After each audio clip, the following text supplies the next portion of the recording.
Bismillahirrahmanirrahim. Assalamualaikum warahmatullahi wabarakatuh. Nama saya Muhammad Lukman Hakim, NIM J1B0190699, Program Studi Teknik Pertanian Ganjil, ingin mempresentasikan tugas kedua dari mata kuliah Mesin Industri dengan topik berbagai sumber energi serta contoh penggunaannya. Sumber energi adalah segala sesuatu yang dapat menghasilkan energi, baik secara langsung maupun proses konversi atau transformasi. Contoh sumber energi adalah matahari, air, angin, dan minyak bumi. Sumber energi dibedakan menjadi dua, yaitu sumber energi yang terbarukan dan sumber energi yang tidak terbarukan.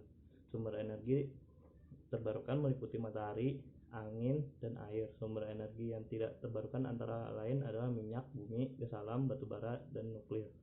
Contoh sumber energi terbarukan adalah energi matahari. Energi matahari merupakan sumber energi terpenting bagi kehidupan manusia. Energi matahari dapat diubah menjadi bentuk energi lain seperti panas dan listrik dengan menggunakan pembangkit listrik tenaga surya. Manfaat energi matahari adalah sebagai berikut.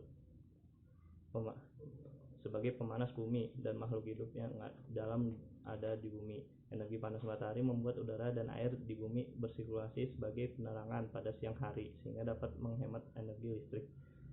Serta panas matahari digunakan untuk mengeringkan pakaian dan barang-barang lainnya, dan bisa juga untuk menyemur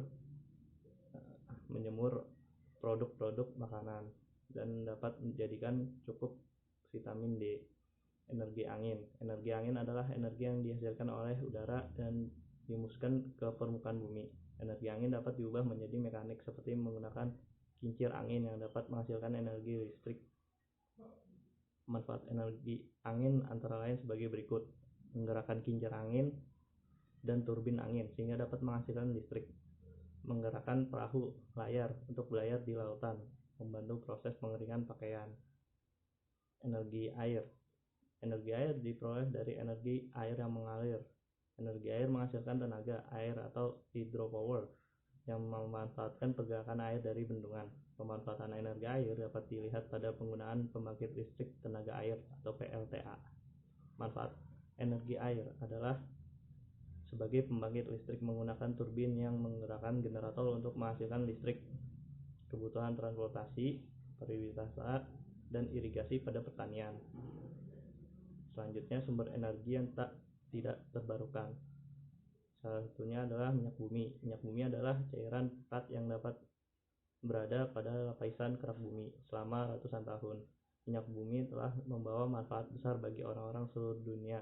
Minyak bumi berasal dari makhluk hidup yang mati, kemudian ditutup oleh lapisan tanah dan batuan. Minyak bumi adalah campuran molekul karbon dan hidrogen yang terbentuk dari endapan sisa-sisa hewan dan tumbuhan yang terperangkap selama jutaan tahun.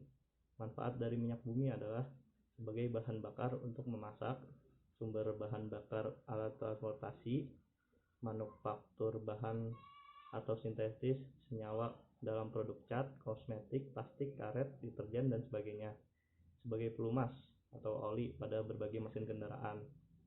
Selanjutnya bisa digunakan pembuatan lilin. Selanjutnya bahan bakar lapisan di industri besar seperti pembangkit listrik tenaga uap atau PLTU, bahan aspal, dan pembuatan jalan raya. Nah, selanjutnya energi yang tidak dapat terbarukan adalah batu bara. Pengertian batu bara adalah endapan senyawa organik karbon yang terbentuk secara alami dari sisa-sisa tumbuhan. Batu bara adalah campuran kompleks dari bahan kimia organik yang mengandung karbon, oksigen, dan hidrogen dalam rantai karbon. Manfaat batu bara antara lain sebagai bahan bakar pembangkit listrik, bahan bakar utama untuk produksi baja, semen, pusat pengolahan alumina, pabrik kertas, industri kimia, dan farmasi. Sekian dari saya. Wassalamualaikum warahmatullahi wabarakatuh.